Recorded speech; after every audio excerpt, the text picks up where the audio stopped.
ప్రభునామనకు స్తుతి గాక. దేవుని మహాకృపను బట్టి ఈ ఏప్రిల్ మాసంలోని చివరి ప్రభు దినం ఈ రీతిగా మనందరం కూడి ప్రభువాన్ని స్తుతించి కనపరిచి ఆరాధించుటకై ప్రభుచిన ఈ కృపను బట్టి దేవునికి మహిమ ఘనత ప్రభావం చెల్లిద్దాం. కొన్ని ప్రాముఖ్యమైన ప్రకటన గమనించినదైతే వాక్యానికి వెళ్ళే ముందుగా 4 నెలలుగా ప్రార్థన చేస్తూ ఉన్నాం. గత కొద్ది కాలంగా దాదాపు ఇది 30వ సంవత్సరం అనుకుంటాను నాకు తెలిసి. మధ్యలో 3 సంవత్సరాలు మాత్రం ఆగిపోయాయి. ప్రతి సంవత్సరం మేలో కానీ జూన్లో కానీ కొడుకులు జరిగాయి. ఇక ఈ మధ్య కాలంలో అయితే ఖచ్చితంగా మే 3, 4 అయితే జరుపుకుంటున్నాం. ఎందుకంటే 5వ తేదీ మన మందిర వార్షికోత్సవం కాబట్టి.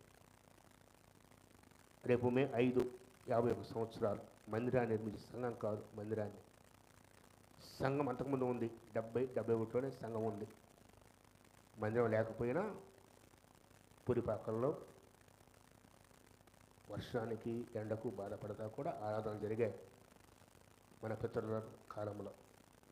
ప్రభు 71లో మందిరాన్ని ఇచ్చాడు. ఇక్కడ ఆరాధించడం ఆరంభం అయింది గ్రామాంతటి కూడా. అలా దేవుడు ఇన్నేళ్ళు భద్రపరుస్తూ వచ్చాడు కాబట్టి ప్రతి మే నెల 5వ తేదీ ప్రభును స్తుతిస్తూ గణపరుస్తూ ఉన్నాం. ప్రతి సంవత్సరం అయ్యే తేదీలు ఇక మే 3, 4, 5 మరి పనులు ఆరంభమయ్యాయి. ప్రార్థన చేయండి. వాతావరణము సేవకుల విషయంలో సంస్థలు కూడా ప్రభు కృపచూలో ఉన్న ప్రార్థన జ్ఞాపకం చేసుకుందాం. భారముతో ప్రభుని అడుగుదాం. మంచి వాతావరణము అందరము కూడి కనపరచాలి. మనం ముఖ్యంగా అనేకులకు ఆశీర్వాదంగా ఈ కూడిక ఉండాలని ప్రార్థన చేద్దాం. సేవకులు మరి మణుగూరు నుంచి యశ్వాదం పాస్టర్ గారు, ముఖేష్ పాస్టర్ గారు, ఈసారి కొత్త ఆయన వస్తున్నారు. ఒక ఆయన జొలకల్లు తెలుగు బాప్టిస్ట్ చర్చ్ పాస్టర్ గారు, యేసుదాస్ గారు, ఎండూరు యేసుదాస్ గారు. ఒక సమయంలో మీకు గుర్తుందేమో, ప్రతి నెలలో ఒకరోజు స్వార్థ గుడికి పెట్టాం. గుర్తుందా? కొంతకాలం ఈ వరండాలోని ఎంతోమంది సేవకులు వచ్చారు. అప్పుడు వచ్చినాడు ఆయన ఒకసారి. యేసుదాస్ గారు వచ్చినారు. పరిచయం మనకి మీకు గుర్తుండకపోవచ్చు. అనకాలం మంది జరిగి కరోనాకు ముందు వచ్చినారు. వారు రాబోతూ ఉన్నారు. అలాగే దేవయ్య గారు, అక్కయ్య గారు, పాటల పట్టణానికేమో నాగేశ్వరరావు గారు, అనేక మంది సేవకులు వస్తూ ఉన్నారు. వారందరి ప్రయాణాల్లో ప్రభు కృపచులో ప్రార్థన జ్ఞాపకం చేసుకోండి. మరి వసతి ఏర్పాట్లో ప్రభు కృపచులో ప్రార్థన జ్ఞాపకం చేసుకోండి. సమస్తములో కూడా ప్రభు సహాయం చేయాలి. ఆయన చిత్తమే నెరవేరాలి. మంచిది. వాక్యానికి వెళదాం. గత వారము ఆరంభించిన ఒక అంశము, ప్రభు కృప చూపితే ఈ కూడికలు ముగిసిన తర్వాత వచ్చే ఆదివారం నుంచి ప్రతి ఆదివారం బైబిల్ అంతటిని పరిచయం చేయాలని ఒక్కొక్క పుస్తకం మీద ప్రాముఖ్యమైన ధ్యానం చేద్దాం. ఆది కాండం ఆరంభం నుంచి. ఎందుకంటే ఈ సిరీస్ అయిపోయేసరికి బైబిల్ అంతా పరిచయం అవుతుంది. ప్రత్యేక వర్తమానాలు ప్రార్థన చేయండి. మన ముఖ్య ఉద్దేశం ఏంటంటే ప్రభువుని తెలుసుకోవాలి, ఆయన వాక్యాన్ని పూర్తిగా తెలుసుకోవాలి. ప్రతి గ్రంథం మీద అవుట్లైన్తో పాటుగా ప్రముఖ అంశాలతో బోధించుకుందాం. ప్రభు నడిపిస్తున్నాడు. ప్రార్థన చేద్దాం. మంచిది. ఇది నాన్న గత వారం ఆరంభించిన ఒక ప్రత్యేకమైన అంశం ఏంటంటే, ఒక విశ్వాసి తన జీవితంలో వేటిని ప్రాధాన్యత ఇవ్వాలి? ప్రార్థన, దేవుని వాక్యం. ఈ దినము మరొక ప్రాముఖ్యమైన అంశాన్ని ధ్యానం చేయబోతూ ఉన్నాం. నూతన నిబంధనలో కానీ పాత నిబంధనలో కానీ ఈ సిద్ధాంతం ఎప్పుడు మారలేదు. పదే పదే పదే పదే ప్రభువు చెప్తూనే ఉన్నారు. శిష్యులు చెప్పారు. వాక్యము చెప్తూనే ఉంది. పేతురు గారు రాసిన మొదటి పత్రిక 1వ అధ్యాయము. ఏంటో పేతురు రాసిన మొదటి పత్రిక 1వ అధ్యాయములో బహు ప్రాముఖ్యంగా మనము కలిగి ఉండవలసిన ఒక లక్షణాన్ని ఒక ప్రాధాన్యత ఇక్కడ వాక్యము జ్ఞాపకం చేస్తూ ఉన్నది. పేతురు రాసిన మొదటి పత్రిక 13 నుండి 17 వరకు చదువుకుందాం. కాబట్టి మీ మనస్సు అను నడుము కట్టుకొని నిబ్బరమైన బుద్ధి గలవారై యేసుక్రీస్తు ప్రత్యక్షమైనప్పుడు మీకు తేబడు కృప విషయమై సంపూర్ణ నిరీక్షణ కలిగియుండుడి. నేను పరిశుద్ధుడనై ఉన్నాను గనుక మీరును పరిశుద్ధులై ఉండుడని వ్రాయబడి ఉన్నది కదా. కాగా మీరు విధేయులైన పిల్లలై మీ పూర్వపు అజ్ఞాన దశలో మీకుండిన ఆశలను అనుసరించి ప్రవర్తింపక మిమ్మును పిలిచినవాడు పరిశుద్ధుడై ఉన్న ప్రకారము మీరును సమస్త ప్రవర్తన యందు పరిశుద్ధులై ఉండుడి. మూడవ అంశం ఏంటంటే మన నుండి ప్రభువు కోరుకునే జీవితము పరిశుద్ధ జీవితం. ఈ మాట బరువుగా కనిపించింది మనకు. పరిశుద్ధత అనే మాట వినబడగానే ఇది మనకు సంబంధించింది కాదు, ఇది దైవత్వం, ఎవరో కొద్దిమందే కానీ కాదు. ఈ పత్రిక ప్రతి విశ్వాసికి వ్రాయబడింది. ప్రధాన యాజకునికో సేవకులకో లేవీలకో కాదు, ఏర్పరచబడ్డ కొంతమంది కాదు, కానీ ప్రతి విశ్వాసికి వ్రాయబడిన పత్రిక ఇది. 3వ అధ్యాయం 3వ వచనం, యేసుక్రీస్తు అపోస్తలుడైన పేతురు తండ్రి అయిన దేవుని భవిష్యత్ జ్ఞానమును బట్టి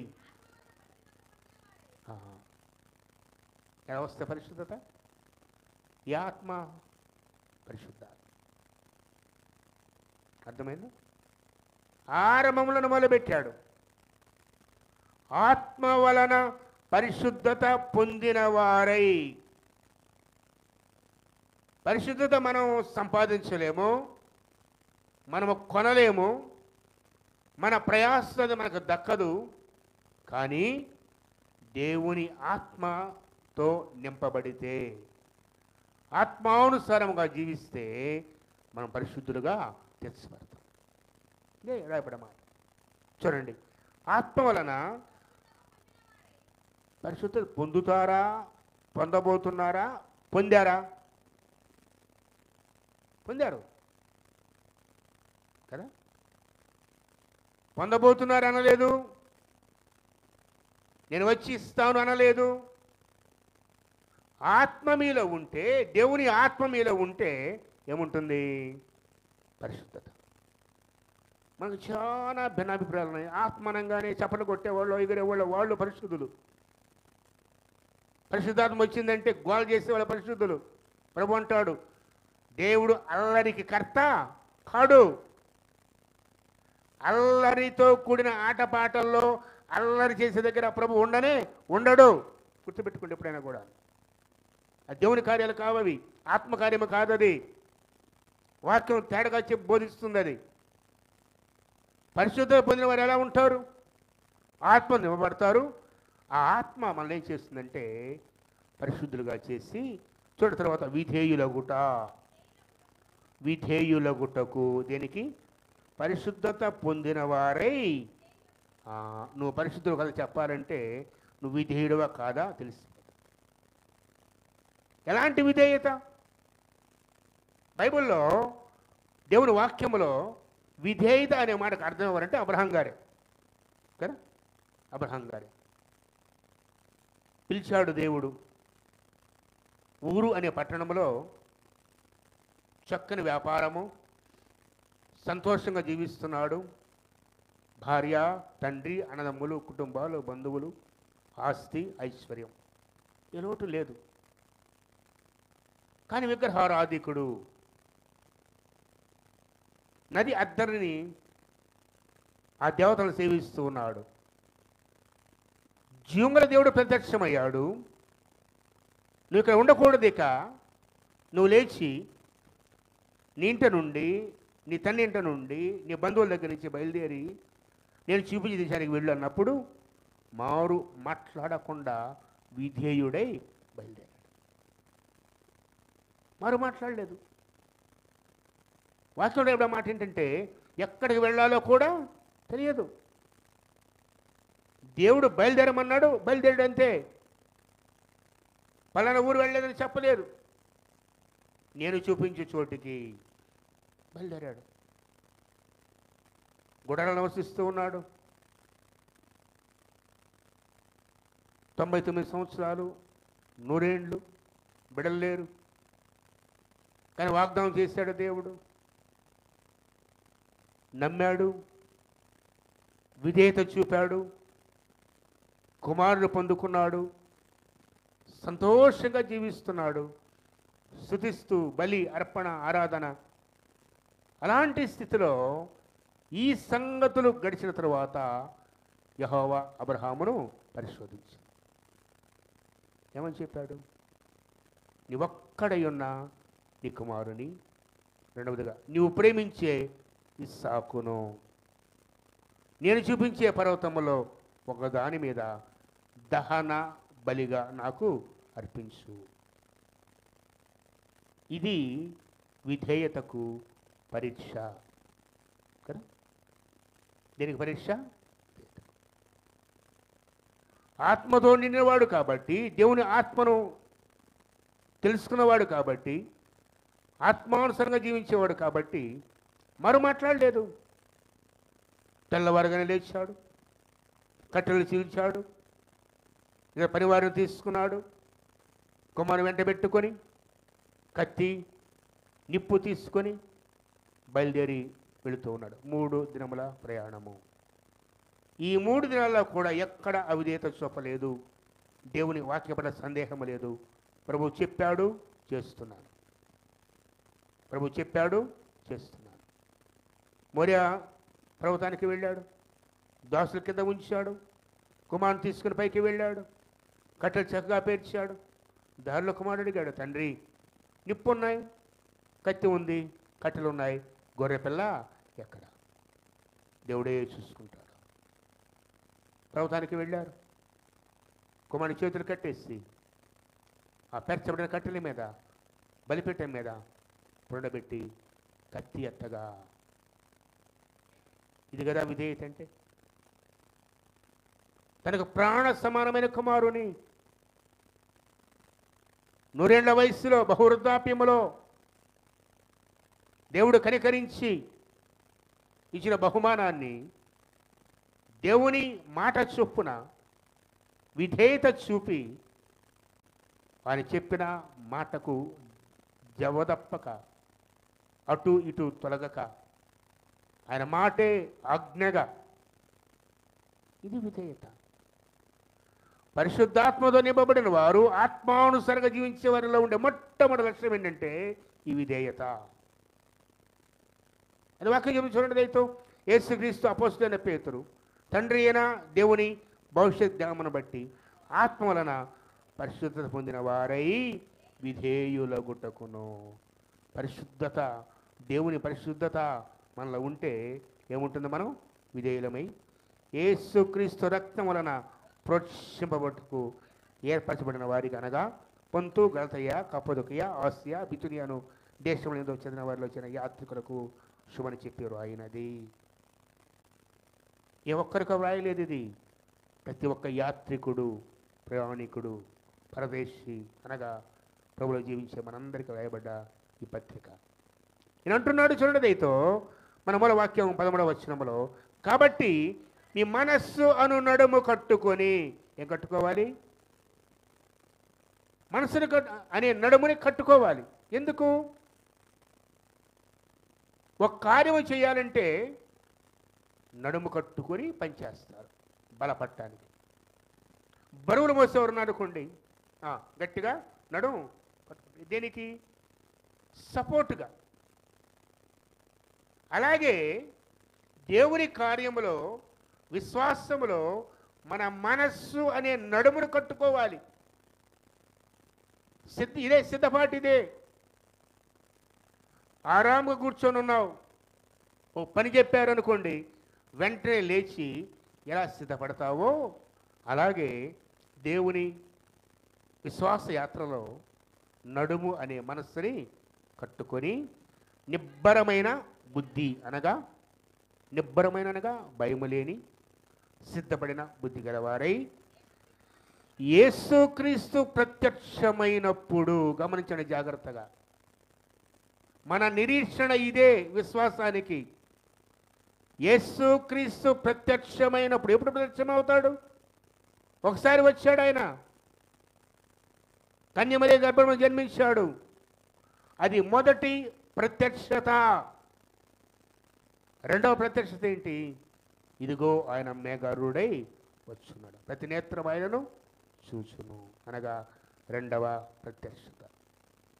ఏ రోజు కూడా విశ్వాసి తన జీవితంలో ఈ రెండవ రాకడ, క్రీస్తు యేసు ప్రభువారి రెండవ ప్రత్యక్షత గురించి మరచిపోకూడదు. ఈరోజు వస్తాడేమో కనిపెట్టి జీవించే జీవితాలు, సిద్ధపడిన జీవితాలు. ఏ రీతిగా సిద్ధపడతారు? గమనించండి, ఏ సిద్ధపడతారు? వాక్యం చెప్పే మాట నడుం కొట్టుకోవాలి, నిబ్బరమైన బుద్ధి కలిగి యేసుక్రీస్తు ప్రత్యక్షమైనప్పుడు మీకు తేబడే కృప. ఏం తీసుకొస్తాడు ఆయన? కృప. ఏంటా కృప? జాగ్రత్తనండి. ఏంటా కృప? దేవుని సన్నిధిలో ఉండే అర్హత మనకి లేదు, ఆయన చూచే అర్హత మనకి లేదు. కానీ కృప చూపి నిన్ను నన్ను తన రాజ్య వారసులుగా, ఇదే కృప. ఆయన ప్రత్యక్షమైనప్పుడు తేబడే కృప ఏం తెలుసా? ఇక ఆయన వచ్చిన తర్వాత మనం ఎక్కడ ఉంటామా? చెప్పండి ఎవరైనా కూడాను. ప్రభు వచ్చి అలా పలకరించి వెళ్ళిపోడు. ఏం చేస్తాడు ఆయన? మనలను తనతో పాటుగా, నమ్ముతారన్నమాట? చెప్పండి. మన నిరీక్షణ అదే. యేసుక్రీస్తు ప్రభువారు ఇక వచ్చాడా? ఈ రెండవ ప్రత్యక్షత. ఇక ఈ లోకముతో మనకి ఎటువంటి సంబంధము లేదు. భూమి ఆకాశములు గతించిపోతాయి, లయమైపోతాయి భూమి ఆకాశాలు. మరి ఎక్కడుంటాం మనం? నూతన భూమి, నూతన ఆకాశము, నూతన యెరూషలేము పట్టణము. ఇదే కదా మన నిరీక్షణ. ఈ నిరీక్షణ లేకపోతే, ఈ దర్శనం మనలో లేకపోతే, ఇదిగో యుగ యుగాలు ప్రభువుతో జీవించబోతున్నాను అనే ఆ నిశ్చయిత, ఇదే రక్షణ నిశ్చయిత. ఇదే లేకపోతే మనంతటి భ్రష్టులు ఇంకొకరు లేరు. గుర్తుంచుకోండి. ఎందుకు ప్రార్థనకు వస్తున్నాం? ఎందుకు స్తుతిస్తున్నాం? ఎందుకు గర్వపరుస్తున్నాం? ఎందుకు రక్షణ పొందావు? ఎందుకు బాప్తిసం తీసుకున్నావు? ఎందుకు క్రమంగా ఆరాధనకు వస్తున్నావు? దేనికోసం? ఈ లోకం కోసం కాదు. ఈ లోకంలో నెమ్మదిగా బతకడానికి కాదు.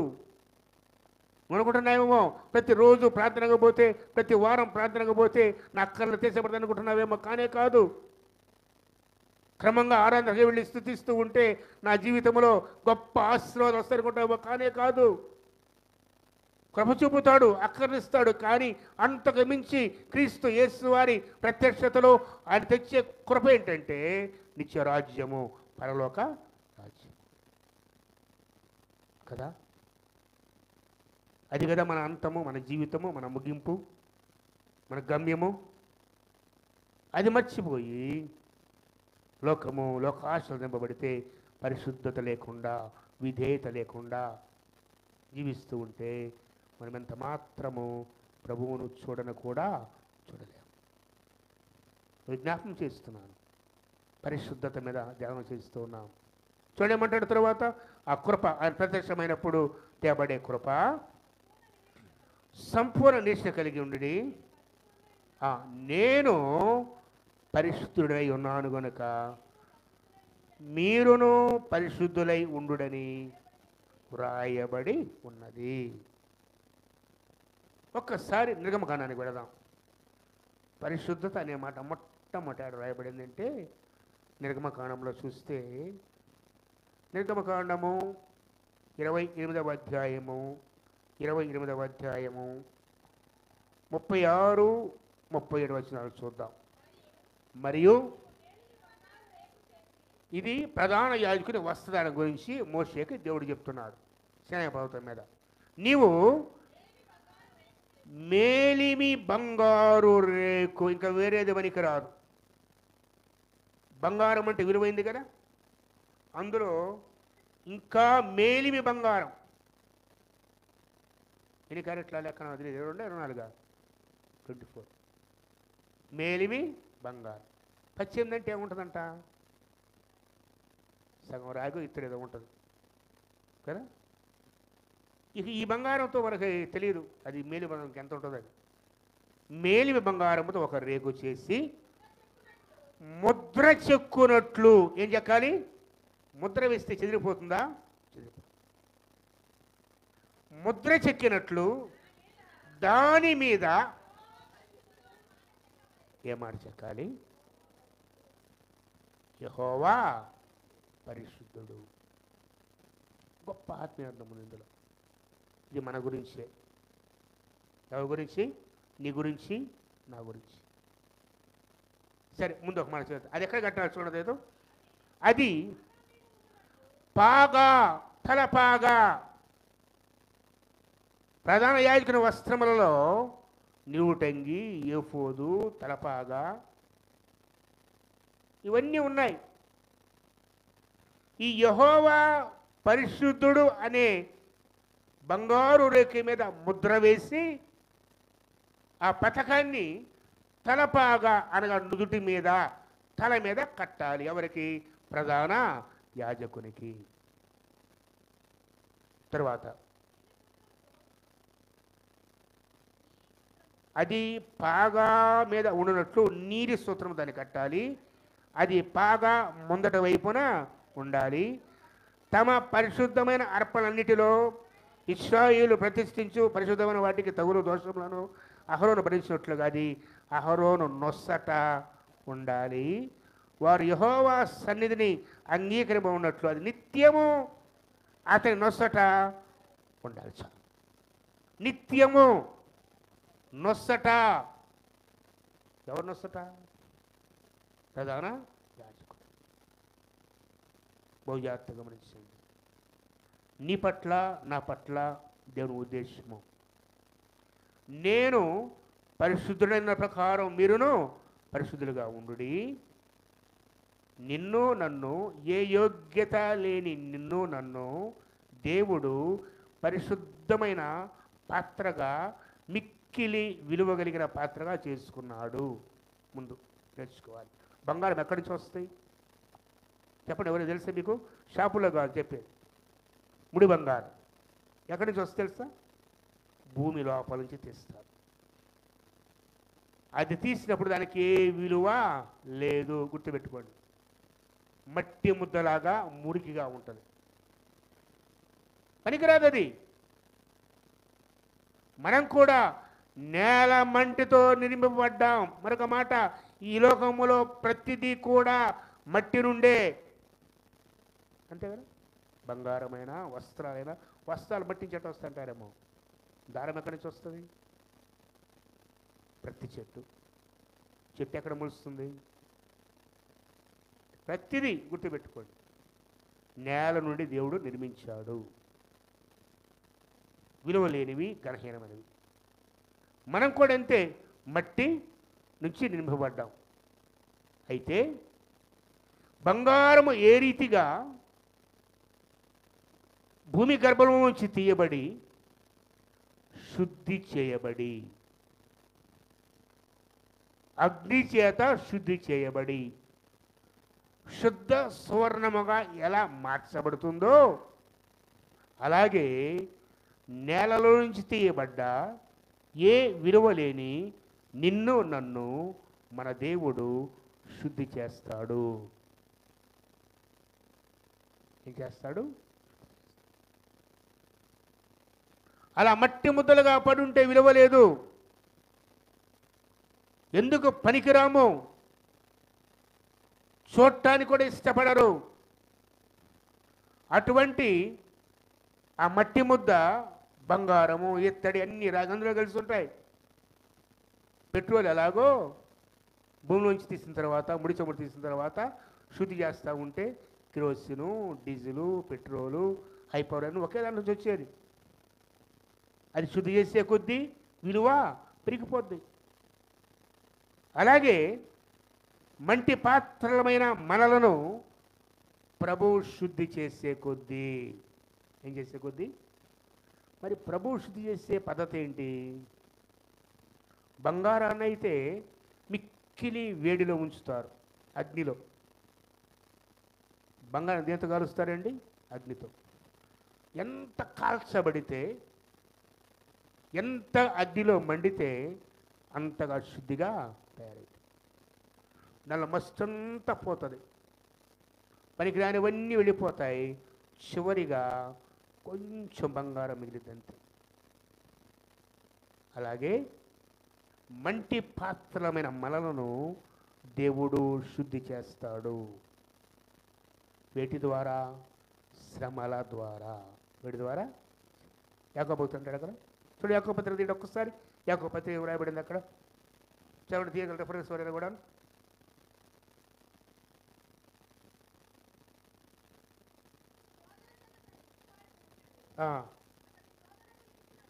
నిలిచిన వాడై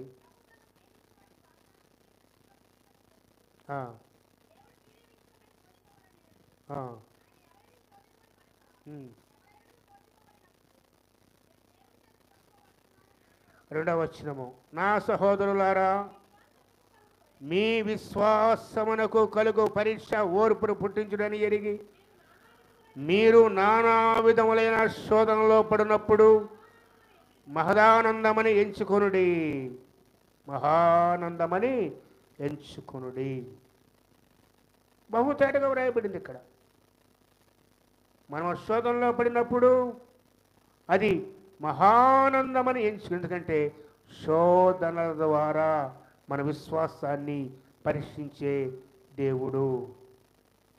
శ్రమల ద్వారా మన విశ్వాసాన్ని, శుద్ధ సువర్ణము ఏ రీతిగా పరిశుద్ధపరచబడుతుందో శ్రమల లోయలో పరిశుద్ధపరిచే దేవుడు. సరే, ఇప్పుడు ఆ శుద్ధ సువర్ణముతో ఒక రేకు చేయబడింది. దాని మీద యెహోవా పరిశుద్ధుడు అని ముద్రింపబడింది. చూడండి, నిర్గమకాండము, మన వాక్యాలు కదా, నిర్గమకాండం వేయబడింది అక్కడ. మరియు చేసి ముద్ర చెక్కునట్లు. చెక్కడం అంటే ఏంటి? కొన్ని వేల సంవత్సరాల క్రితం రాసిన శాసనాలు ఎలా ఉన్నాయి? చెక్కబట్టారు. రాళ్ళ మీదో ఎక్కడో చెక్కారు, తామపత్రాల మీదో. హిస్టరీ తెలుసు కదా, హిస్టరీ వాళ్ళకి. రాగి రేకుల మీద చెక్కినవి కొన్ని వేల సంవత్సరాల క్రితం కూడా ఇప్పుడు ఉన్నాయి. అలాగే దేవుడు, పరిశుద్ధుడైన దేవుడు మనల్ని ఎన్నుకొని మన పరిశుద్ధపరిచి శుద్ధ సువర్ణంగా మార్చి మన మీద యెహోవా పరిశుద్ధుడని చెక్కుతాడు. చెక్కడ మీ మీద ఉందని ఆ ముద్ర నీకుందా? నీ నుదుటి మీద గమనించండి జాగ్రత్తగా. తర్వాత అది పాగా మీద ఉండినట్లుగా నీళ్ళతో కట్టాలి. అది పాగా ముందర వైపున ఉండాలి. అహరోను భరించినట్లు అది అహరోను నొసట ఉండాలి. నిత్యము అతను నొసట ఉండాలి. అంటే ఈ పరిశుద్ధ జీవితము ఒక ఆదివారం కాదు, ఒక 40 దినాలు కాదు, లేదు ప్రత్యేక దినాల్లో కాదు. నిత్యము మనము యెహోవాకు ప్రతిష్ఠితులము, పరిశుద్ధులము. అందుకే దేవుడు అంటాడు, నేను పరిశుద్ధులైనట్లుగా మీరును పరిశుద్ధులుగా ఉండుడి. సంఖ్యాకాండము ఒక్కసారి ఈ మాట కూడా గుర్తు చేసి ముందుకెళ్తాను. సంఖ్యాకాండము చూడదైతే 16వ అధ్యాయంలో ఇక్కడ కోరహు బలం గురించి రాయబడ్డ మాటలో ఓ చక్కని మాట మనం జ్ఞాపకం చేద్దాం. 3వ వచనము, మోషే అహరోనులకు విరోధముగా పోగుపడి మీతో మాకిక పని లేదు, ఈ సర్వ సమాజములో ప్రతివాడును పరిశుద్ధుడే. ఈ సర్వ సమాజములో ప్రతివాడు పరిశుద్ధి. ఎందుకు? యెహోవా మన మధ్య ఉన్నాడు. చాలు. ప్రతి ఒక్కరు పరిశుద్ధులే. ఎప్పుడు? ఆయన వారితో ఉంటే. పరిశుద్ధులైన దేవుని సన్నిధిలో నీవు ఉంటే, ఆయన నీతో నివసిస్తూ ఉంటే, ఆయన నీ కాపరిగా ఉంటే, నీకు యజమానిగా ఉంటే, నడిపించేవాడుగా ఉంటే మనం పరిశుద్ధులుగా తెలిసిపడతాం. చూడండి ఎంత చక్కగా చెప్పాడు. వీళ్ళు యోచించుకుని మోషే మీద ఎదురు పడితే మోషే మాటను సాగిలపడ్డాడు. పరిశుద్ధంగా జీవించిన వేరు, వారిలో మనం ఎన్నుకోవడం కూడా వేరు. ఇక్కడ మనం అపార్థం చేసుకోకూడదు. దేవుడు ఉన్నాడు కాబట్టి, పరిశుద్ధ స్థలంలో ఉన్నాడు కాబట్టి, పరిశుద్ధ సంఘం మార్చాడు కాబట్టి పరిశుద్ధులే. కానీ ఆ తరువాత కొన్ని బాధ్యతలు దేవుడు ఒక్కళ్ళకి అప్పగించాడు. ఎవరి పని వారి. వీళ్ళు ఏం చేశారంటే మోషేకు విరోధంగా పోగుపడి వారి పని వీరు చేయాలని ఆశించారు. యెహోవా సమాజంలో ఉన్నాడు, అందరూ పరిశుద్ధులే. దేవుడుంటే, ఆయన సన్నిధిలో మనం ఉంటే, ఆయనతో నువ్వు సహవాసం చేస్తూ ఉంటే, ఆయన సన్నిధిని ప్రేమించి వెతుకుతూ ఉంటే మనం ఎలా మార్చబడతాం? పరిశుద్ధులుగా మార్చబడతాం. అంతెందుకు 40 దినాలు సినాయి పర్వతం మీద మోషే గారు ఉండి దేవుని ధర్మశాస్త్రం తీసుకుంటూ ఆయన మాట్లాడుతూ ఉంటే ఆయన ముఖ చర్మము ప్రకాశించింది. సమాజం చూడలేకపోయారు, ఆయన ముఖాన్ని చూడలేకపోయారు. వెంటనే మోషే తన ముఖం మీద ముసుగు వేసుకున్నాడు. ఆయన పరిశుద్ధత. నేను జ్ఞాపకం చేస్తున్నాను. మరి మనం ఎలా పరిశుద్ధత తీర్చబడతాం? ఆయన పరిశుద్ధుడే. మన దేవుడు పరిశుద్ధుడు, మనం సేవించేవాడు పరిశుద్ధుడు. మరి మనం ఎలా పరిశుద్ధత తీర్చబడతాం? మనం పరిశుద్ధులం కావాలంటే మొట్టమొదట పరిశుద్ధుడిగా దేవుని అర్థం చేసుకోవాలి. ఎలా పరిశుద్ధుడయ్యాడు ఆయన, పాపం లేనివాడుగా ఎలా ఉన్నాడో అర్థం చేసుకోవాలి. మనం మూలవాక్యానికి వెళితే 1 పేతురు పత్రిక చూసినట్లయితే తర్వాత రాయబడిన మాట చూడండి. ఏం రాస్తాడు? రాయబడినది కదా. కాగా మీరు మళ్ళీ ఇక్కడ విధేయత. 3వ వచనంలో 2వ వచనంలో అదే మాట్లాడాడు కదా, విధేయత. ఇక్కడ విధేయులైన పిల్లలై. ఎవరు పిల్లలు? ఇది పిల్లలకు రాస్తాడా? చెప్పడు ఒక మాట. పిల్లలకు రాస్తాడు ఇది కాదు కదా. విశ్వాసులు, పరిశుద్ధులు, యాత్రికులు. మరి పిల్లలు అంటున్నాడు ఏంటి? విధేయత ఎప్పుడు నేర్పాలి చెప్పండి? విధేయత ఎప్పుడు నేర్పాలి? బాల్య దశ నుంచి. నీ రక్షణ పొందిన పిదప మొట్టమొదట మనం నేర్చుకోవాల్సింది దేవునికి విధేయత చూపుట. పాపం ఎక్కడ ప్రవేశించింది? పాపం అవిధేయత ద్వారా పాపం వచ్చింది. ఆదాము హవ్వలు దేవునికి అవిధేయత చూపారు. పాపానికి మూల కారణం ఏంటి? అవిధేయత కదా. అందుకే ఆ వరుసలోంచి తప్పించబడాలంటే మొట్టమొదట మనము విధేయులైన పిల్లల వలె. విధేయుల పిల్లలు ఏం చేస్తారు చెప్పండి? మీ ఇంట్లో ఎంతమంది పిల్లలున్నా నువ్వు చెప్పిన మాట వెంటనే లోబడే పిల్లలు ఉంటే వారి పట్ల ప్రత్యేకమైన కన్సర్న్ ఖచ్చితంగా ఉంటుంది. ఉంటుందా ఉండదా? ఉంటుందా ఉండదు చెప్పండి? వాక్యం ఉంటుంది. నువ్వు దేవునికి ఇష్టగా ఉండాలంటే, నువ్వు పరిశుద్ధుడు కావాలి అంటే, పరిశుద్ధత నీలో ఉండాలి అంటే, నీ దేవుని వల్ల నువ్వు మార్చబడాలంటే మొట్టమొదట నీకు విధేయత కావాలి.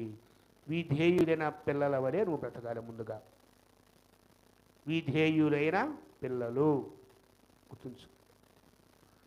అక్కడ కొంచెం లోతుగా ధ్యానం చేస్తే 3వ అధ్యాయము 16. కాగా మీరు విధేయులకు పిల్లలై మీ పూర్వపు అజ్ఞాన దశ. ఏంటిది? ఎప్పటిది పూర్వ అజ్ఞాన దశ? ఎప్పటిదో కాదు, ఇది విశ్వాసకు రాశాడు, సంఘానికి రాశాడు. అనగా రక్షణ పొందక మునుపు. మీ రెండో పుట్టినరోజు గుర్తుందా మీకు? ఎన్నో పుట్టినరోజు అమ్మ? కేక్ కట్ చేసేది కాదు, హ్యాపీ బర్త్డే చెప్పేది కాదు. ఏ పుట్టినరోజు? రెండో పుట్టినరోజు మీరు అనుకుంటారేమో. నీకు ప్రభు ఉన్నాడు, వాడు క్రొత్తగా ఎప్పుడు జన్మించావు? క్రొత్తగా గుర్తుందా? చెప్పండి. అదే పూర్వ అజ్ఞాన దశ. తిరిగి జన్మింపక మునుపు. ఈరోజు మన దౌర్భాగ్యం ఏంటంటే, మరలా చెప్తున్నాను, అప్పుడు ఎలా ఉన్నామో ఇప్పుడు అలాగే,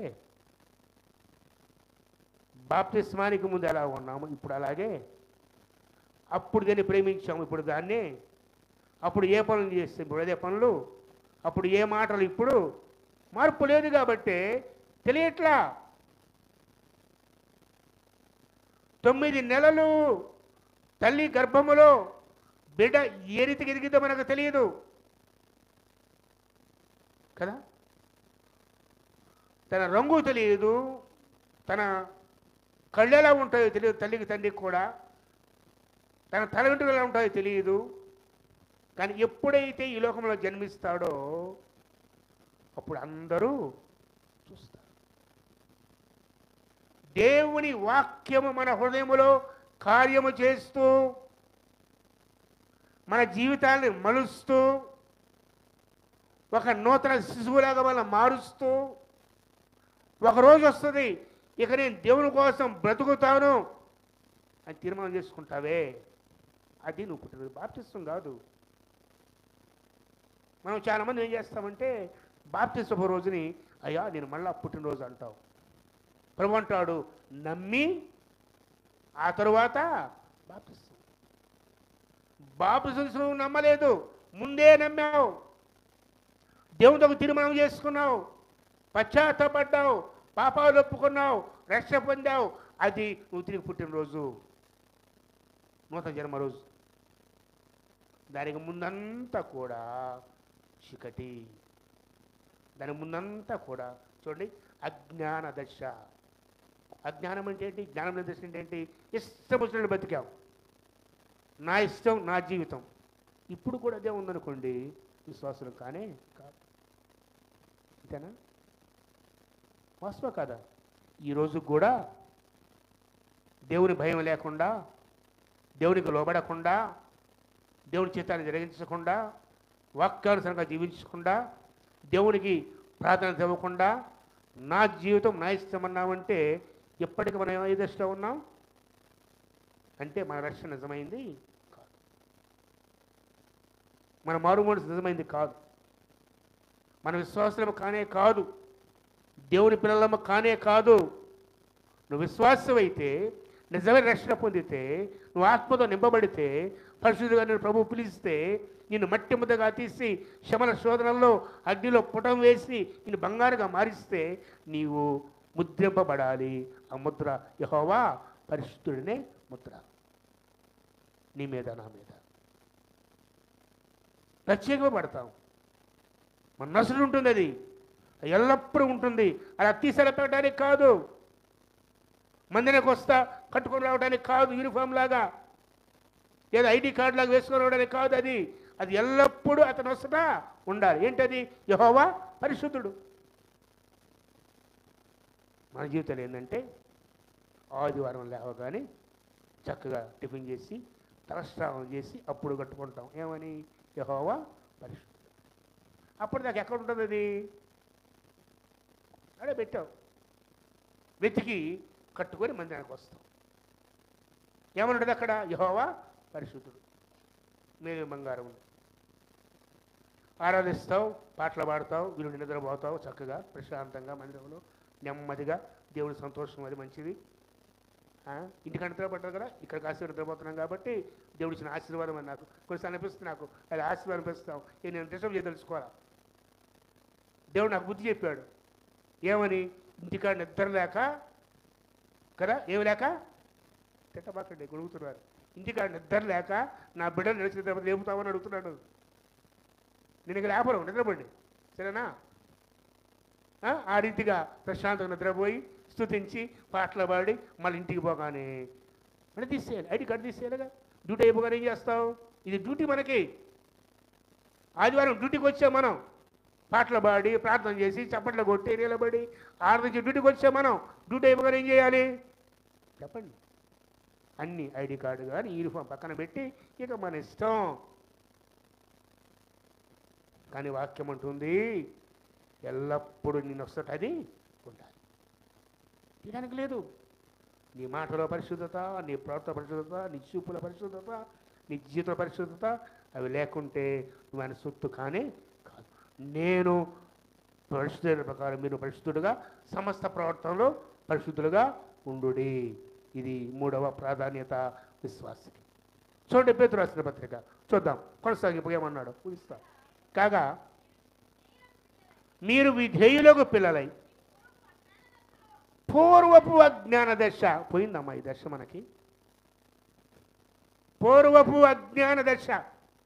ఒక్కసారి మీ చేతులతో ద్వారా బాప్తిసం తీసుకున్నవాడు ఎంతమంది ఉన్నారో నాకు లెక్క కావాలి. చేయెత్తండి కొంచెం పైకి. బాప్తిసం తీసుకున్నవాడు చేతులు ఎత్తండి దయచేసి. బాప్తిసం తీసుకున్నాడు. అన్నం లేపడ పాప పడుకున్నాడా ఏం చేస్తున్నాడు ఆయన? చేతులు ఎత్తండి అయితే బాప్తిసం తీసుకున్నవాళ్ళు.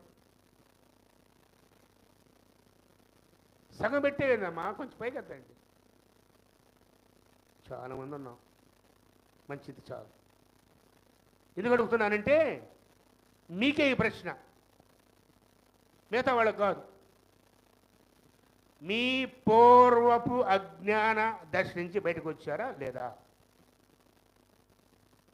వాక్యం ఉంటుంది మీ పూర్వపు అంటే ఇప్పుడు రక్షణ పొందక బాప్తిసమే కాదు. కొంతమంది రక్షణ పొందిన బాప్తిసాలు చాలా రోజులు తేడా ఉంటాయి. నువ్వు అంగీకరించిన తర్వాత కూడా నువ్వు బాప్తిసం తీసుకోనక్కర్లా. హృదయంలో ప్రభువుని అంగీకరించి ప్రభు నీ కోసం వ్రతం తీర్మానం చేసుకున్నావు కదా, దానికి ముందు అదంతా అజ్ఞాన దశ. అంటే దేవుని భయం లేదు, వాక్యం తెలియదు, వాక్యాన్ని వినలేదు, వాక్యం పట్ల ప్రేమ లేదు, దేవుని పట్ల ప్రేమ లేదు, మందిరం పట్ల ఆశ లేదు. ఆ అజ్ఞాన దశ అదంతా కూడాను.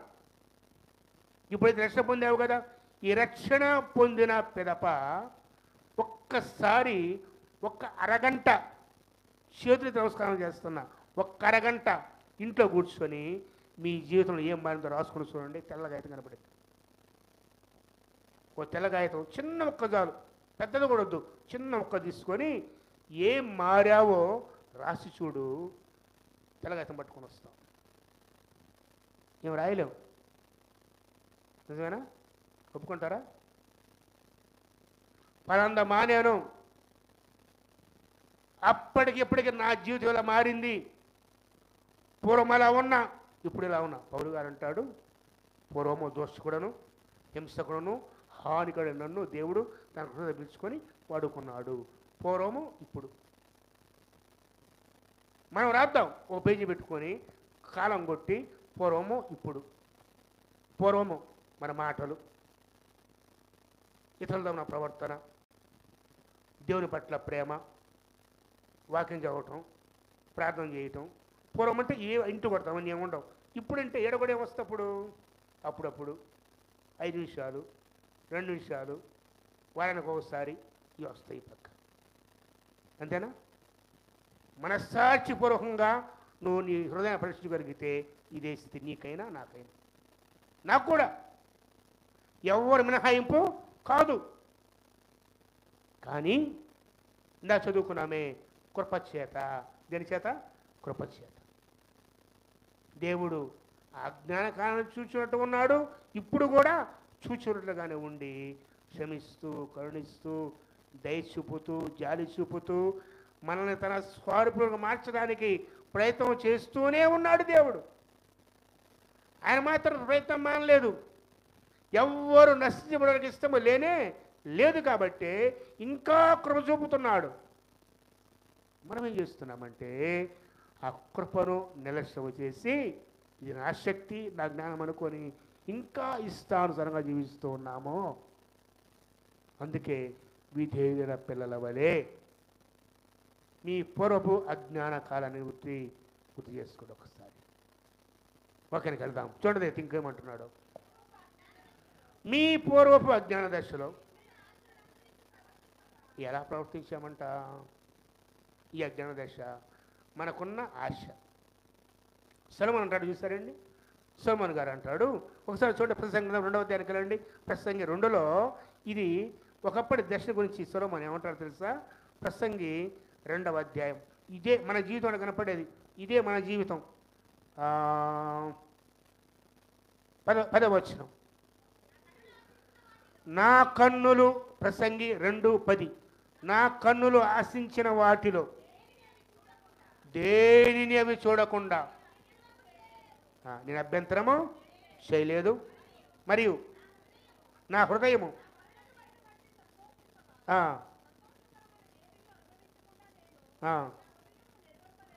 హృదయానికి ఏది కావాలో చేశాడు, ఏమి చూడాలో చూశాడు. ఇంకా అంటాడు చూడండి, అదే అధ్యాయంలో 3వ వచనము, నా మనస్సు ఇంకా అజ్ఞాన మనస్సు నుంచి చూడగా ఆకాశం కింద తాము బ్రతుకాలమంతా మనుషులు ఏమి చేసి మేలుమించారో చూడగలుగుతానని నా దేహమును తాగాడు దారశ్వాసం సంతోషపరుచుకున్నాను. మతి హింసక సంగతి అంతా చేయాలనుకున్నాను. నేను గొప్ప పనులు చేయమనుకున్నాను. ఇల్లు కట్టించుకున్నాను, ద్రాక్ష తోటలు, శృంగార వనాలు, ఫలవృక్షాలు, నారుమళ్ళు, చెరువులు, పనివారు, పనికత్తెలు, దాసులు, గొర్రె మేకల మందలు విస్తారంగా ఉన్నాయి. వెండి బంగారము రాజులు సంపాదించే సంపద, ఆ దేశంలో జరిగే సంపద కూర్చుకున్నాను. గాయకురాండ్రు, ఇప్పుడే టీవీలు ఉన్నాయి, అప్పుడు వాళ్ళకి ఏమున్నాయి? ఇప్పుడైతే మనం చాలా మారుస్తాం, అప్పుడు కాదు, రావడం వచ్చి పాటలు పడిపోయేవాళ్ళు రాజుగారికి. గాయకురాండ్రు, ఇంకా మనుషులు ఇచ్చే సంపాదన కూర్చుకున్నాను. బహుమంది ఉపపత్తులు ఉన్నారు. నా ఇచ్చిన మందు అందరికంటే గనుని అభివృద్ధి పొందాను. నా అక్కను రాసిన దానిలో నేను చూడకుండా అభ్యంతరం. ఒక మాట చెప్పాలంటే సొలొమోను లాగా ఎవడు బతకల లోకంలో, అంబానీ కూడా బతకల. అర్థమైందా? అమెరికా ప్రెసిడెంట్ కూడా బతుకున్నాడు సొలొమోను లాగా. కానీ చివరికి అంటాడు, ఇదంతా గాలికి పడ్డ దీనికి వస్తుందండి. నీకు వస్తే ఇస్తా పోతా, వచ్చే వారం వస్తా గాలి పట్టుకోండి. అందులో అందరికి ఒక వస్తే ఇస్తా, డబ్బాలు తీసుకొచ్చి వచ్చే వారం వస్తా, చేతితో గాలి పట్టుకుని అందరూ పట్టుకోనండి. పిచ్చి అన్నా నీకు అంటారు, అంతే కదా? ఆయన బ్రతుకదైంది. ఇన్ని పనులు చేశాడు కదా, మనం అనుకుంటాం ఎంత అదృష్టవంతుడో సొలొమోను అనుకుంటాం. కానీ అంటాడు, ఇదంతా వ్యర్థం, నా బ్రతుకు విసుగు, నా బ్రతుకులంత విసుగు కలిగింది. నా మనసు ఏం చెరడి చేశాను, ఏం తినాలంటే తిన్నాను, ఇలా అనుభవించాను. కానీ చివరికి ఇదంతా దీని ఫలితం ఏం లేదు, గాలికి ప్రయాసపడ్డట్టే. ఎప్పుడు వస్తావు మనకి జ్ఞానం, ఈ బుద్ధి ఎప్పుడు వస్తావు? అందుకే మనం అలా కాకూడదని దేవుడు ముందుగానే రాసి పెట్టాడు. వాక్యం అందుకే మనం నడుస్తున్న మార్గాన్ని బోధిస్తుంది. ఇది పూర్వపు అజ్ఞాన దశ సొలొమోనుకి. తర్వాత మానవ స్ఫూర్తి ఏం చేశారు తెలుసా? చూడండి, ప్రసంగి 11:9, యవనుడా నీ యవన కాలమందు సంతోషపడము, నీ యవన కాలమందు నీ హృదయం సంతుష్టిగా ఉండనేమో, నీ కోరిక చొప్పున నీ దృష్టికి ఇష్టం చొప్పున ప్రవర్తించు. అయితే బట్ అనే మాట వచ్చిందంటే ఒక మెలుగు పెట్టాడు. అయితే వేటన్నిటిని బట్టి, నువ్వు చేసిన ప్రతి పనిని బట్టి ఒక దినమున దేవుడు నిన్ను ఎక్కడ తెస్తాడమ్మా? చెప్పడు, ఎక్కడ తెస్తాడు? తీర్పు అంటే ఎవరు నిలబడాలి తీర్పులో? ఇప్పుడు కోర్టులు ఉన్నాయి, ఎవరు నిలబడతాడు? అందరం మనం పోంగా, నేను కేసుంటే పోతాం. కానీ ఆ రోజు అక్కడ కాదు, అలా కాదు. ప్రతి ఒక్కరూ, చనిపోయిన వారు కూడా, చనిపోతే తప్పించుకోవడం అనుకుంటామేమో, వీడియో పెట్టారు, చూసారా? రాత్రి చూసారా? జీవితాన్ని గురించి చూసారా? డిఎస్పీ గారు చెప్పారు. నేరం చేసిన వాళ్ళే కాదు, వాళ్ళైతే పోలీసులు కానీ న్యాయస్థానం కానీ నేరం చేసిన వాళ్ళే కోర్టు నిలబడాలి. మనకట్ట కాదమ్మా. సర్వలోక న్యాయాధిపతి క్రీస్తు ప్రభు వారి ముందు ఈ భూలోకములో ఆదాము మొదలుకొని ఈ 4000 సంవత్సరాల్లో భూమి మీద పుట్టిన ప్రతి ఒక్కడు ఆ న్యాయ పీఠము ఎదుట నిలువబడాలి. ప్రతివాడు తాను చేసిన పనిని గూర్చి విమర్శలోకి తేబడతాడు, లెక్క చెప్పాలి. ఆ లెక్కలో మాటలు కూడా ఉన్నాయి. మత్తయి సువార్త 7:9 ఉంటుంది. మనిషి బలికి వ్యర్థమైన ప్రతి మాట గురించి మనిషి లెక్క అప్పగించాలి. ఒక మాట లెక్క అడిగితే మిగతా అడగడా? చెప్పండి. అందుకే అజ్ఞాన కాలం ఇలా చేస్తాడు, అది జ్ఞానం అనుకున్నాడు, ఇష్టం వచ్చినవి చేస్తాడు. చివరికి అంటున్నాడు ఈ 11వ అధ్యాయంలో ఏమన్నాడు? అయితే వీటన్నిటిని బట్టి దేవుడు నిన్ను తీర్పులోనికి తెచ్చునని జ్ఞాపకం ఉంచుకొని వచ్చాలి. ఏం గుర్తు తెచ్చుకోవాలి? మనం ఏ మాట మాట్లాడినా, ఏ పని చేసినా ఒక దినాన వీటన్నిటిని బట్టి మనము దేవునికి లెక్క చెప్పాలి. ఆ భయం ఉంటే చాలు. తిరిగి 12వ అధ్యాయానికి వెళ్ళినట్లయితే చివర కంక్లూడ్ ఇస్తాడు. చూడండి, ఇదంతా విన్న తరువాత తేన ఫలితార్థం ఇదే. ఇందాకంతా ఏమైంది? భయభక్తులు ఉన్నాయా? అజ్ఞాన దశలో చూడాలన్నామని చూశాడు, చేయాలన్నవి చేశాడు, తిన్నామని తిన్నాడు, తాగాలన్నవి తాగాడు. ఇప్పుడు ఏమంటున్నాడు? ఆఖరికి మారుమనసు పొందిన తర్వాత దేవుని యందు భయభక్తులు కలిగి ఆయన కట్టడలను సంచి నడుచుకొని చూడవలేను. మానవ కోటాను కోట్ల మానవులకి అనగా ప్రతి ఒక్క మానవునికి ఇది విధి. ఏంటా విధి? దేవుని యందు. అది అజ్ఞాన దశ, ఇది జ్ఞాన దశ. ఇంటికి రాసుకోండి ఒక పేపర్ మీద. అప్పుడు ఎలా ఉన్నావు, ఇప్పుడు ఎలా ఉన్నావు. బహుశా అనేక మంది తెల్లకాయత మన ముందు ఉండేది.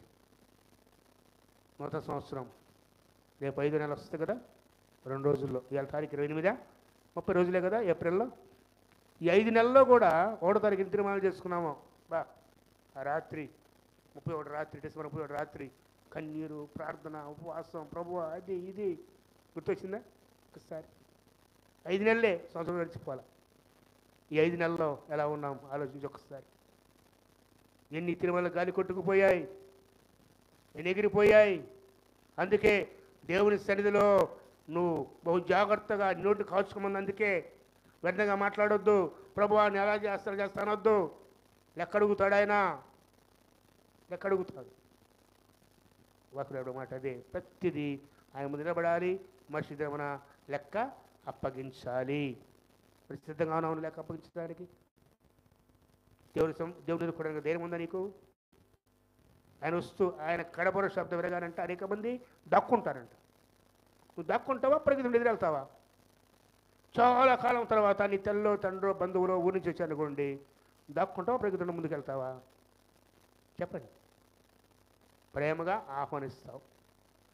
నువ్వు దేవుని బిడవైతే, నువ్వు ముద్రింపబడితే, పరిశుద్ధంగా జీవిస్తూ ఆయనకు తగ్గట్లుగా ఆయన స్టాండర్డ్స్ చొప్పున ఉన్నట్లయితే ప్రభుత్వం కూడా వెళ్ళిపోతావు. అలా లేదనుకో దాక్కోని ప్రయత్నం చేస్తావు, కానీ దాగలేవు. లాక్కొని తీసి నిలబెడతారు. సముద్రం అప్పగించింది, భూమి అప్పగించింది, అన్నీ అప్పగించాలి. చనిపోయి తప్పించుకుంటాం అనుకుంటామేమో, చనిపోయిన వాళ్ళు కూడా నిలబడాలి. ప్రకటన గ్రంథం 21వ అధ్యాయం చూడండి ఒక్కసారి. ప్రకటన 21 ఎంత చక్కని మాట ఉందంటాడా. ఆ ధవళమైన సింహాసనం దగ్గర మరియు ధవళమైన మహాసింహాసనం చూచితిని, భూమి ఆకాశం సంబంధించి పారిపోయాను. మరియు ఎవరెవరంట గొప్పవారంటే నీ దృష్టి ఎవరు గొప్పవాళ్ళు? అధికారులు, ప్రధానులు, పెద్ద అయ్యగారులు, అమ్మగారులు, ధనవంతులు. మనం ఒక స్థితిలో చూస్తామే. గొప్పవారేమి, కొద్దివారంటే లెక్క లేకుండా చూస్తామే. ఇక అక్కడ ఏ తేడా లేదమ్మా, ఏడే మనం అనుకునేది, అబ్బో వాళ్ళలాగా వీళ్ళలాగా అని. గొప్పవారేమి కొద్దివారేమి మృతులైన వారు అంటే ఏంటి? చనిపోయిన వారు. చనిపోయి తప్పించుకుంటా ఉంటారేమో, చనిపోయినా లాక్కొని పోతాడు ఆడికి. ఎక్కడికి? సింహాసనం. ఇక్కడ తప్పించుకొని ఆత్మహత్య చేసుకుంటారు కొంతమంది కదా, ఇక్కడ తప్పించుకోవడానికి. మరి అక్కడ తప్పించుకుంటావా? బతుకుతావు, సరి చేసుకుంటే బతుకుతావు. అర్థమైందా? కొద్దివారేమి గొప్పవారేమి మృతైన వారందరూ ఎక్కడ? ఏ సింహాసనం అది? తీర్పు తీర్చే సింహాసనం. ఆ సింహాసనం ఎదుట నిలువబడి ఎలా ఉన్నారమ్మా? కూర్చొని కాదు. కోర్టులో చూస్తారా, జడ్జి గారి ముందు కూర్చుంటారు ముద్దాయి, బోన్లో నిలబడాల్సిందే. ఎంత గొప్పవాడైనా సరే ఆయన ముందు. మరి మన ప్రభు ముందు కూర్చోడానికి లేదు. ప్రభా కాళ్ళు తినడానికి లేదు, కాళ్ళు ఎప్పుడు ప్రభు అనడానికి లేదు, మా కాళ్ళు ఎప్పుడు అనడానికి లేదు, కిడ్నీ ప్రభావం అనడానికి లేదు. ఏ ప్రాబ్లంకి రావాడు, నిలబడాలి తిరుపు జరిగేదాకా. నిలబడి ఉంటాడు చూచితిని. అప్పుడు నిలబడ్డాయమ్మా. ఏంటి ఆ గ్రంథాలు? ఏమున్నాయి వాటిలో? ఏమున్నాయి ఆ గ్రంథాల్లో? అప్పుడనే వాడు నీ పుస్తకం నిండిపోయింది అనేవాడు. గుర్తుందా? ఒక సామెత మనలో అనుకునేవాడు, మన పుస్తకం నిండిపోయింది. దీనికి అబద్ధాలు ఆడుతూ ఉంటే మోసం చేస్తుంటారు, ఈ పుస్తకం నిండిపోయింది అంటారు. ఆ పుస్తకాలు అది ఉండేది. ఈ వాక్యాన్ని బట్టి ఆ మాట వచ్చింది. గ్రంథములు విప్పబడెను, మరియు జీవగ్రంథం అనే గ్రంథం పడింది. ఆ గ్రంథముల్లో వ్రాయబడిన వాటిని బట్టి తమ క్రియల చివర మృతులు తీర్పు పొందారు. చాలు. ఎవరు రాశారు దీన్ని? ఓ ప్రశ్న. ఎప్పుడు రాశారు? ఓ ప్రశ్న. జవాబు చెప్పండి. గత వారం ధ్యానం చేశాను. ఎవరుంటారు మన ప్రక్కన ఇప్పుడు కూడా? పుట్టింది మొదలుకొని పసిపిల్లలకు కూడా ప్రభు అన్నాడు మత్తయి వార్తలో, వీరి దూతలు నా తండ్రి దగ్గర ఆ సముఖంలో నిలబడి ఉన్నారంటాడు పసిపిల్లల గురించి ప్రభు.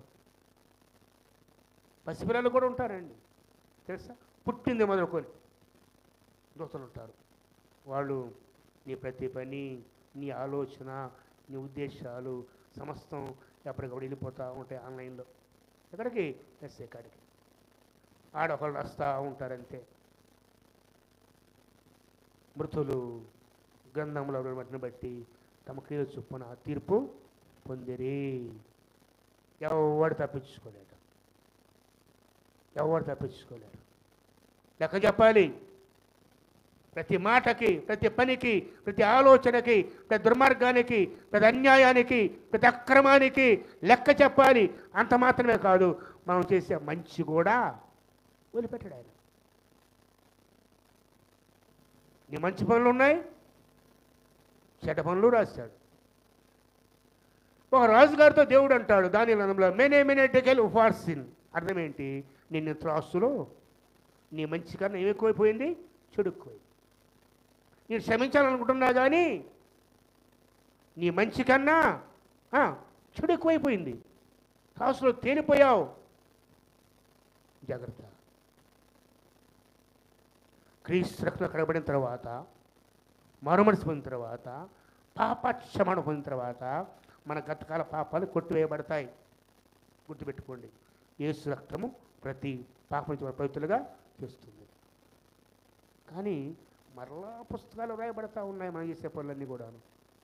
క్షమింపబడని పాపాలు, ఒప్పుకొనని పాపాలు, వాటి లెక్కంతా ప్రభువుకి చెప్పాలి. జ్ఞాపకం చేస్తున్నాను. నేను పరిశుద్ధమైన ప్రకారం మీరును సమస్త ప్రవర్తన పరిశుద్ధులుగా ఉండుడి. అది మూడవది ప్రాముఖ్యమైన మనం నెరవేరుస్తున్న విధి. ఆ తీర్పు దినాన మనం ఆ రక్తంలో కడగబడకపోతే, పాపాలు ఒప్పుకోకపోతే నిలబడలేమో. పేతురు రాసిన పత్రిక ముగిస్తాను చూడలేదు. తర్వాత పేతురు రాసిన పత్రిక చూడలేదు. మునుపు అజ్ఞాన దశలో మీకుండిన ఆశలను అనుసరించి ప్రవర్తింపక, మిమ్మును పిలిచిన వాడు పరిశుద్ధమైన ప్రకారము మీరును సమస్త ప్రవర్తన, ఇదే సామెత మనకు వెళ్ళింది. అందుకే నీ ప్రవర్తన అంతటి యందు అధికారానికి ఒప్పుకో. ఎవరి అధికారానికి? దాని అర్థం ఏంటంటే, ప్రభువా ఇది నీకు ఇష్టమా కాదు. ఎవరిని అడగాలి? నువ్వు అంటావేమో, మా అమ్మ నాన్న అడగను, ఇంకా ఆయన అడుగుతాను అంటావేమో కదా. తల్లిదండ్రులను అడగం మనం, ఇక దేవుని ఏం అడుగుతాం? కళ్ళ ముందు నా తల్లిదండ్రుల అనుమతి తీసుకో, ఇక దేవుని అడుగుతావా? యోహాను రాసిన పత్రిక 3వ అధ్యాయం తీయండి ఒకసారి. యోహాను పత్రిక 3, 4 ఒక్క నిమిషం. యోహాను రాసిన మొదటి పత్రిక 4 అనుకుంటా కదా. ఒక్క నిమిషమా. 4వ అధ్యాయము 20వ వచనం. ఎవడైనను నేను దేవుని ప్రేమించుచున్నానని చెప్పి తన సహోదరుడు, అంటే ఎదుర్కొన్నవాడు, దేవుడేమో కనపడ్డా కదా, మనకు సులభంగా వచ్చే మాట ఏం తెలుసా? అయ్యా నేను ఎంతగా ప్రభువు ప్రేమించానంటే అంటావు. అదేమంటే ఆయన వచ్చి అప్పుడుగా నీకు నాకు ఎంత ప్రేమించావు? ప్రభు అంటున్నాడు, ఎవడైనా నేను దేవుని ప్రేమించున్నానని చెప్పి సహోదరుడు ఆడుంటాడు, నీ కంటెదురే ఉంటాడు. సహోదరు ద్వేషిస్తే ఏమంటున్నాడమ్మా దేవుడు? ఏమని తిరుపతి ఇచ్చాడు? అబద్ధికులు ఎక్కడుంటారు? లిస్ట్ ఉంది కదా ఆడ, ఫస్ట్ ఉంది అబద్ధికులు, పిరికివారు, అబద్ధికులు. ఎవడైనా దేవుని ప్రేమిస్తానని చెప్పి తన సహోదరుని ద్వేషిస్తే వాడు అబద్ధికుడగును. తర్వాత ఒక మాట, తాను చూచిన, ఇప్పుడు నేను అంటాను, తన ఎదురుగా ఉన్న తల్లిదండ్రి మాట వినని వాడు దేవుని మాట వింటాడా? ఇదే అనుభవించుకోవాలి. తను కన్న తల్లిదండ్రుల అనుమతి తీసుకొని వారు దేవుని అనుమతి తీసుకుంటారా? చెప్పండి, ఒక మాట ఆలోచిద్దాం. కదా, నేను విశ్వాసిని, రక్షణ పొందాను, నా జీవితం మార్చుకున్నాను, అంతా దేవుని చిత్తం అంటావు. ఎదురు మాట అంటావా? లేదు కదా. నిర్వహించుకో. నువ్వు విశ్వాసం అయితే వాక్యం మాట్లాడుతున్నా, ప్రభు మాట్లాడుతున్నాడు. నీ కళ్ళెదురుగా ఉన్నా, నీ ఎదురుగా ఉన్నా, నీకు వినబడే నీ తల్లిదండ్రులు కావచ్చు, నీ శ్రేయభిలాషులు కావచ్చు, నీ పెద్దవారు కావచ్చు, వారి మాట విన నీవు దేవుని మాటకు లోబడతావా?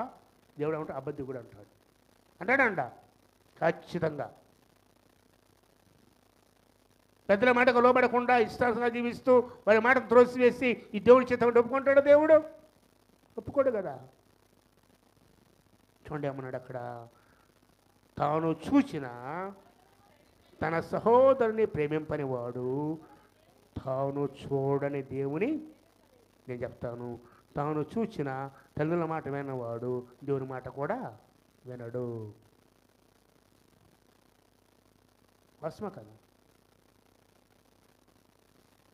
జ్ఞాపకం చేస్తున్నా, సేవకునిగా ఒక అన్నగా గుర్తు చేస్తున్నాను. మనం చేసే ప్రతి పనికి లెక్క చెప్పాలి. పరిశుద్ధత కావాలి. ప్రభువును ప్రేమించాలి. ప్రభువును ప్రేమించి అనేవాడు తోటి వారిని ప్రేమించేవాడుగా, నీ సహోదరుని ప్రేమించేవాడుగా, లోబడేవాడుగా ఉండాలి. విధేయత అది దేవునికే, నీ కుటుంబానికి, నీ యజమానికి, నీ మేలు కోరేవారికి, నీ తల్లిదండ్రులకు లోబడే జీవితం ఉండాలి. విధేయత. ఎక్కడ విధేయత చూపతే అక్కడ విధేయత చూపలేవు, దేవుని విధేయత చూపలేవు. కనుక సరిచేయబడదాం. అది మునుపు అజ్ఞాన దశ. వాక్యం తెలియనప్పుడు, దేవుని భయం లేనప్పుడు, దేవుడు తెలియనప్పుడు, మారు మనసు లేనప్పుడు అది. ఇప్పుడు ఎలా ఉందని జీవితం? పరిశుద్ధంగా ఉన్నావా? అశుద్ధ సువర్ణపు రేకు మీద యెహోవా పరిశుద్ధుని చెక్కబడినట్లుగా మన నుదుట ఎల్లప్పుడూ ధరించి ఉన్నామా పరిశుద్ధ దేవుని, ఆయన నామాన్ని యూనిఫామ్గా పెట్టుకుని వెళ్ళిపోతూ ఉన్నామా? వారానికి ఒకరోజు, పండుగలప్పుడు, ప్రత్యేక సమయాల్లోనో కానే కాదు, ఎల్లప్పుడూ ఎల్లప్పుడూ సమస్త ప్రవర్తన ఎంతో పరిశుద్ధులుగా ఉండి అది దేవుని చిత్తము. పరిశీలించుకుందాం మన జీవితాలు. బైబుల్ చదువుతున్నా, ప్రార్థన చేస్తున్నా, కానీ ఇక్కడ తప్పిపోతున్నాం మనము. ప్రభా క్షమించు. ఆనాటికి నాటికి నాలో ఏ తేడా ఎవరు చూడలేకపోతున్నారయ్యా. నా మాటలు కానీ, నా దోషణ మాటలు, నా ఆలోచనలు, నా ప్రాధాన్యత. నీకన్నా లోకానికో ప్రేమిస్తున్నాను తండ్రి. నీ మాట కన్నా ఇతరుల మాటను గౌరవిస్తున్నాను నేను. ఇతరుల మాట గౌరవించాలి, దానికి తోడుగా దేవునికి మరి ఎక్కువగా లోబడాలి. నీ ప్రాధాన్యతలు మారిపోవాలి, నీ గమ్యం మారిపోవాలి, మన జీవితాలు మారిపోవాలి, మన ప్రవర్తన మారిపోవాలి. ఒకవేళ ఆనాటికి ఈనాటికి నీలో నాలో ఏ మార్పు లేదంటే ఒక్కసారి పరిశీలించుకో. ఒక్కసారి దేవుని సన్నిధిలో పశ్చాత్తాపడు. తండ్రి నన్ను కడుగు నాయన, నీ రక్తంతో కడగండి తండ్రి, నన్ను శుద్ధి చేయి ప్రభువా. యోహాను రాసిన పత్రిక 3వ అధ్యాయం 9వ వచనం చూడండి ఒకసారి. యోహాను రాసిన పత్రిక 1:9 చూడండి ఒకసారి. వాక్యం ఉంటుంది, మన పాపములు మనము ఒప్పుకొనిన ఎడల ఆయన నమ్మదగిన వాడు నీతిమంతుడు గనుక ఆయన మన పాపములు క్షమించి సమస్త దుర్నీతి అనగా యేసుక్రీస్తు వారు కడిగి వేరే పాపం అంటూ ఏది లేదు. సమస్త దుర్నీతి మన పవిత్రులుగా లేదా పరిశుద్ధులుగా. ఎవరు చేసేది? మనం చేయవలసిన పని ఏంటి? మన పాపాలు మనం చాలామంటారు నేనే పాపం చేస్తాను. తర్వాత చూడండి, మనము పాపము చేయలేదని చెప్పుకుంటే దేవుని అబద్ధంగా చేస్తాం. అర్థమైందా? నేను పరిశుద్ధుడిని, నా పాపం లేదని నమ్ముకోండి, ఎవరు అబద్ధికుడు? ఆయన వాక్యం అబద్ధం అవుతుంది. అందుకంటాడు చూడని తర్వాత ఏమన్నాడు, మరి ఆయన వాక్యం మనలో ఉంటుంది. వాక్యం మనలో ఉంటే ఏం చేస్తాం? మనం పాపాలు ఒప్పుకుంటాం. ఇప్పుడు చూడండి, వాక్యం చదివాం, విన్నాం, ప్రభు గద్దిస్తాడు, వాక్యం ద్వారా మాట్లాడతాడు, వెంటనే సరిచేయబడతాం. మరొక మాట చెప్తాను, దారిన పోతున్నాం అనుకోండి, దారిన పోతూ ఉన్నావు,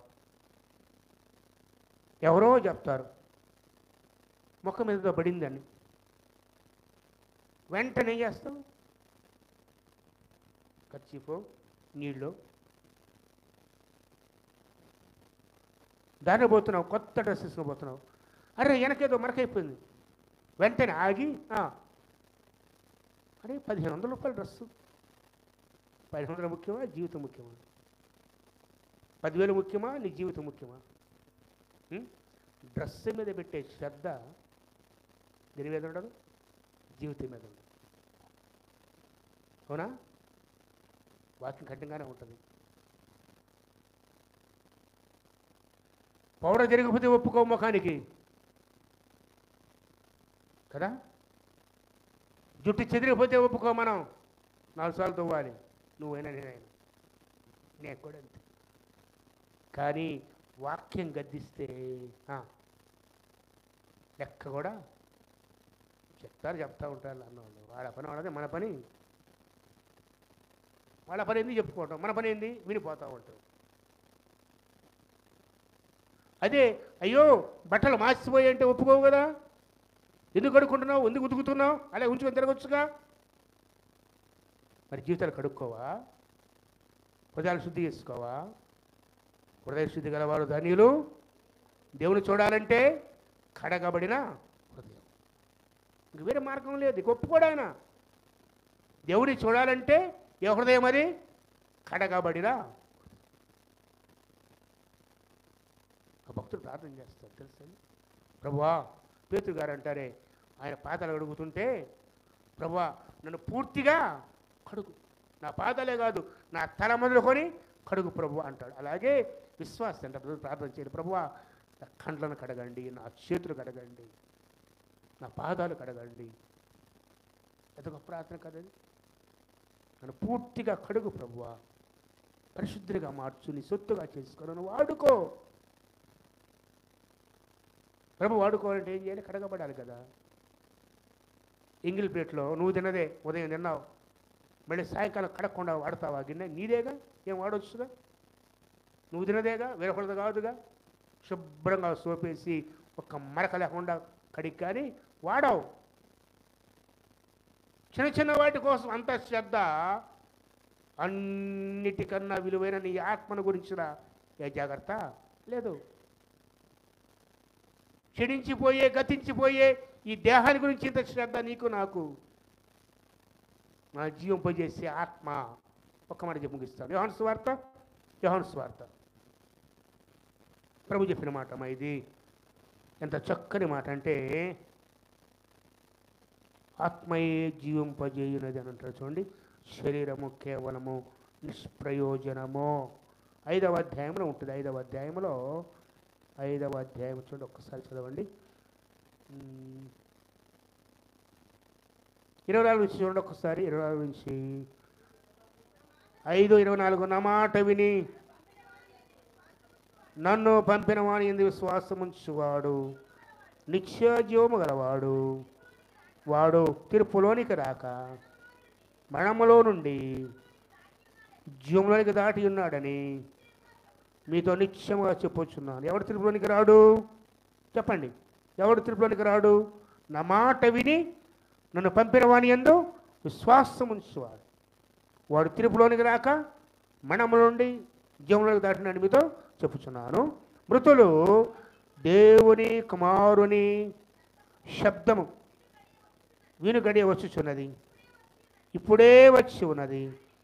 దాని వినివారు జీవింతురని మీతో నిశ్చయముగా చెప్పుచున్నాను.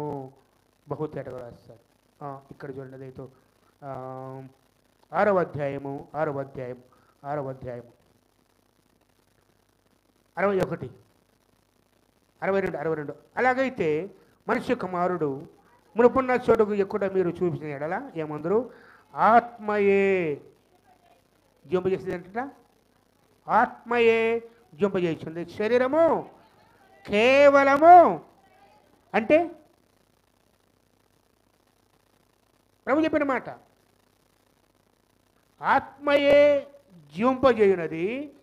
శరీరము అనగా ఈ కళ్ళు, ఈ చెవులు, ఈ కనపడే శరీరము కేవలము ప్రయోజనము లేనిది. ఎందుకంటే ఇది పరలోకానికి పోదు, ఇది శాస్త్రం ఉండేది కాదు, ఇది వృద్ధాప్యం వస్తుంది, రోగాలు వస్తాయి, జబ్బులు వస్తాయి, తెగిపోతుంది, నశించిపోద్ది, మట్లో కలిసిపోద్ది.